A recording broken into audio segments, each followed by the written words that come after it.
দিতেন এবং একই সাথে আপনাদের সাথে যদি আলোচনা করার সুযোগ হতো, তাহলে আমি ব্যাপারটা আরো আরো বেটার ভাবে, হয়তো ভালোভাবে আমরা সকলেই ব্যাপারটা উপভোগ করতে পারতাম।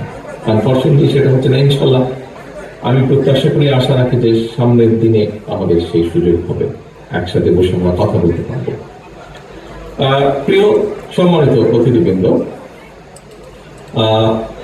আপনারা ডেফিনেটলি এমন একটি পেশায় আছেন যেখানে আমরা যারা রাজনীতি করি, আমাদের কথাগুলো আপনারা জনগণের কাছে পৌঁছে দেন বা তুলে ধরেন। আমাদের কথাগুলো, জনগণের কথাগুলো আমাদের কাছে তুলে ধরেন।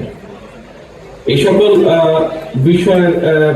সকল বিষয়ের কারণেই আপনাদের কাছ থেকে জেনে নিয়ে বিভিন্ন ভাবে জানার মাধ্যমে যে বিষয়টি এখন সবচেয়ে আলোচিত বাংলাদেশে, সেটি হচ্ছে সংস্কার।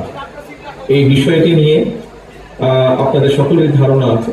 প্রথমত 2017 সালে, পরবর্তীতে পর্যায়ক্রমিক ভাবে আমরা সংস্কার প্রস্তাব জাতির সামনে উপস্থাপন করেছিলাম। যতবারই আমরা আনুষ্ঠানিকভাবে উপস্থাপন করেছিলাম, আপনাদের ভেতর থেকে অনেকেই সেই অনুষ্ঠানগুলোতে ছিলেন। একটু আগে মহাসচিব সাহেব যে কথাটি বলেছেন ওনার বক্তব্যে, যে কোথাও কিছু একটা কেউ হয়তো করার চেষ্টা করছে।